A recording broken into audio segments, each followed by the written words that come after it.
안녕하십니까. 신의 한수의 신혜식입니다. 청와대 인사 참사 그 중심에는 조국이 있습니다. 그런데 조국은 지난번 김태우 사건 또 이번에 인사 참사에서도 물러나지 않고 있습니다.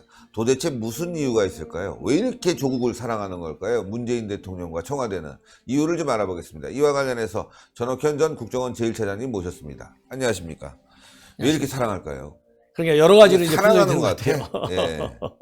그래서 지금 뭐 자유한국당에서는 이제 조남매라고까지 하잖아요. 조국 네. 수석과 이 조현옥 인사수석, 인사비서관 이제 조남매까지 하면서 이번 그 인사 참사에 책임을 지고 물러나야 된다. 이런 주장을 당론으로 채택해서 이제 강력하게 청와대에 지금 요구하고 있는데, 청와대에서는 과연 조국 수석이 뭘 잘못했는지 좀 알려달라.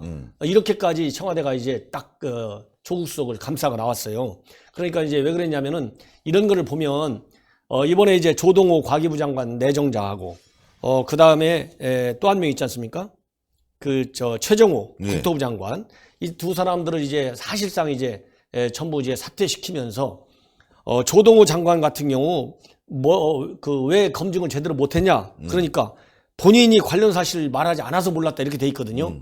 그러면 청와대가 본인이 얘기 안 해서 몰랐다. 그러니까 이 얘기는 조국 수석에 대한 책임을 자꾸 제기하지 말라 이런 얘기잖아요. 네. 그럼 이 얘기는 이제 그 대통령한테 지침받지 않고서 이런 얘기까지 누가 할 수 있겠어요?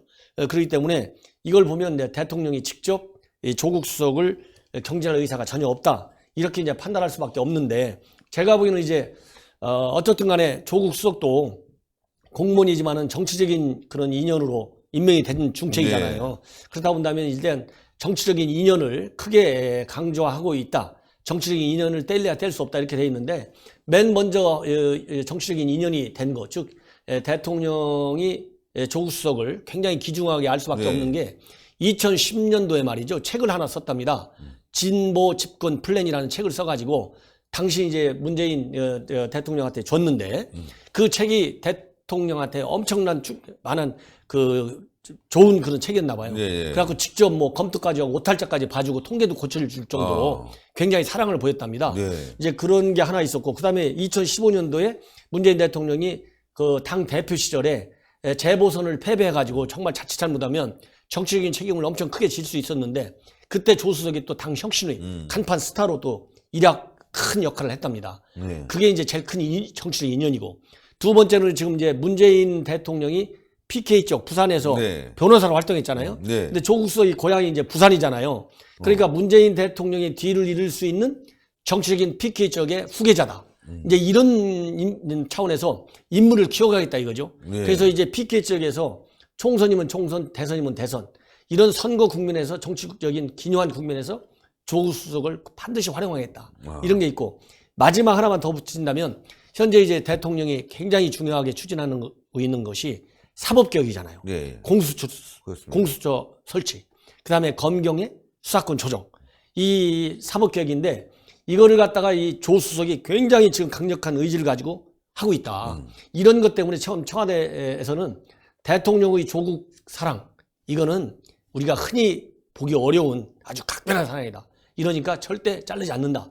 이렇게 생각하는 분위기가 있답니다. 네, 뭐 그런 분위기도 있고요. 또 기자들 사이에서 또 일반적으로 생각하는 여러 가지 의혹들 중에 하나는 조국이 대통령 친인척 관리에 최근에 뭐 딸 문제 등 여러 가지를 알고 있다. 뭐 이런 얘기도 있고요. 또 대통령의 부인의 사랑을 아주 듬뿍 받고 있다. 신뢰를.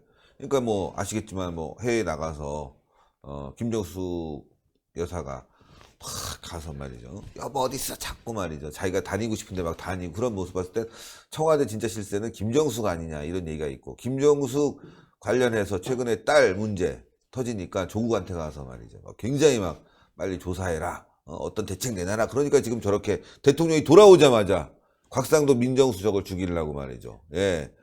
김학의 문제 꺼내든 거 아니겠습니까? 그래서 그처럼 뭔가 뒤에서 움직이는 사람들이 있다. 예. 그게 바로 김정숙이다. 그 김정숙은 조국을 믿고 있다. 각별한 어떤 총애를 받고 있다. 자르고 싶어도 자를 수가 없다. 자르려고 하면은 바가지를 긁히니까 뭐 이런 얘기까지 지금 돌고 있는 실정입니다. 제가 얘기하는 건 뭐 그럴싸한 추측입니다. 예. 그리고 정황적으로도 그런 게 보였고 말이죠. 그러니까 김정숙 때문에 조국을 못 자른다 이런 얘기가 좀 들리고 있습니다. 그래서 우리 지금 자유한국당에서는 어떻거나 이번에 7명 장관 이제 내정된 사람들 네.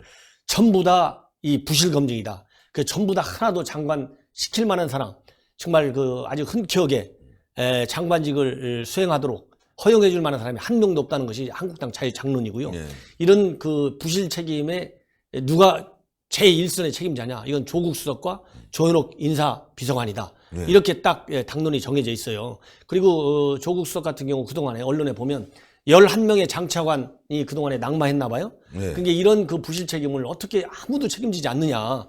이런 세간의 비판도 굉장히 지금 큰 실정 아니겠습니까? 그렇습니다. 이렇다고 본다면은 지금 이제 국민 여론이 이 조국 수석한테 지금 많이 비판적인 여론이 가 있는 거는 맞다. 그렇죠. 맞다. 그래서 이런 민심의 흐름을 과연 청와대가 앞에서 제가 말씀드린 대로 그런 그 서너 가지의 정치적인 이념과 그다음에 사법개혁 이런 문제로 인해서 과연 조국 수석이 어디까지 이제 버틸 수 있을 것인지 이것이 이제 우리 국민들한테 한쪽 측면에서는 굉장한 실망으로 지금 다가갈 수 있고 네. 한쪽 이 진보 계층의 지지층 결속에는 또 도움이 되는 측면이 없잖아 있겠죠.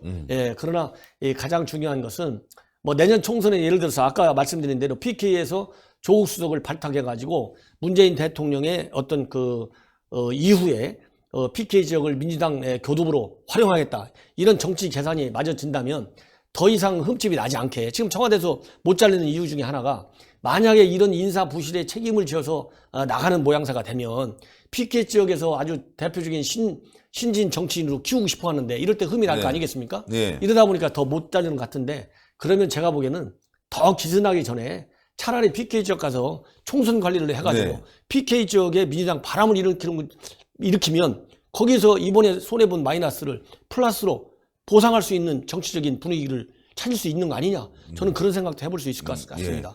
그러나 말이 쉽지 않을 것 같습니다. 지금 나경원 원내대표 얘기는 지금 청와대 조국과 조현옥 인사수석에 대해서 아주 비판을 거세게 했는데요. 과거에는 밑에 소통령을 두었다. 그런데 지금은 조통령을 둔다.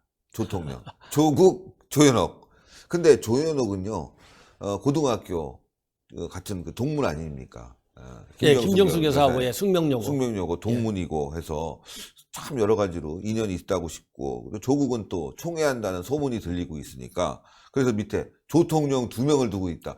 사실 둘 다 책임을 져야 되거든요. 그렇습니다. 예. 왜냐하면 한 사람은 추천하고 한 사람은 검증하는 거니까. 예. 그래서 옛날에는 추천하는 사람하고 검증하는 사람이 서로 이렇게 뭐 좀 뭐라 그럴까 서로 견제하는 그렇죠. 이런 라이벌 관계 이런 사람 남친 적도 있다. 이런 저는 기억이 나는 것 같아요. 예.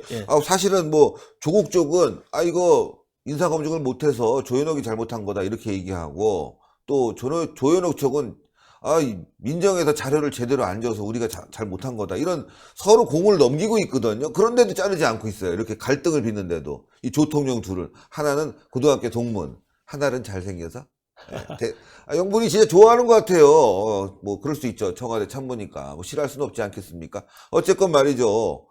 영부인의 입김이 상당히 들어간 민정 라인과 인사 라인이 아니냐.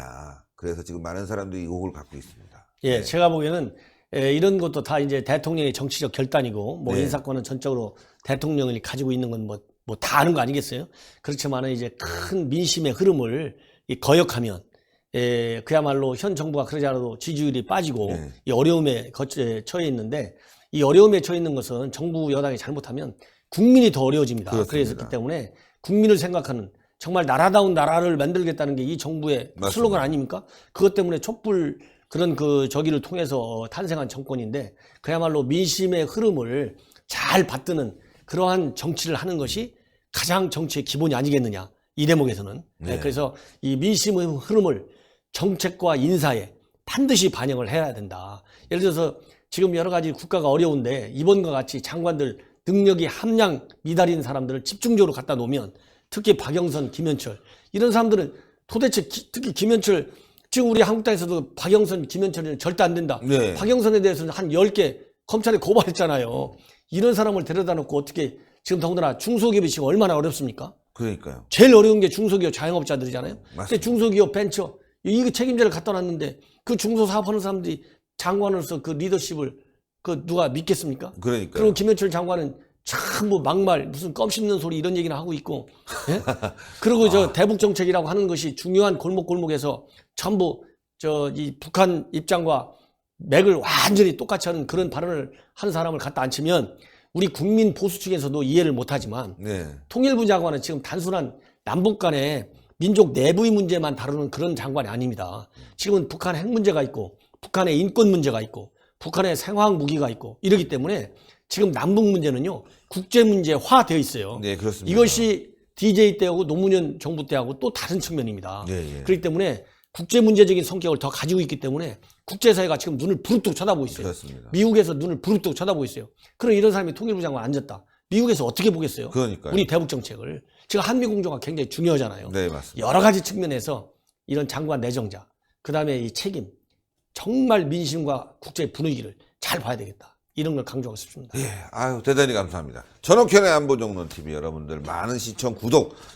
부탁드립니다. 최근에는 또 안보 이슈가 떨어지니까 뜸한데. 하여튼, 전옥현의 안보정론TV 여러분들 많은 구독 부탁드리겠습니다. 대단히 감사합니다. 예, 하여튼, 제 분석, 또 차장님의 분석 잘 조화롭게 생각하셔갖고 여러분들이 보시면 될 것 같습니다. 왜 조국을 못 자르는지, 예. 하여튼, 굉장히 좋아하나 봅니다. 네.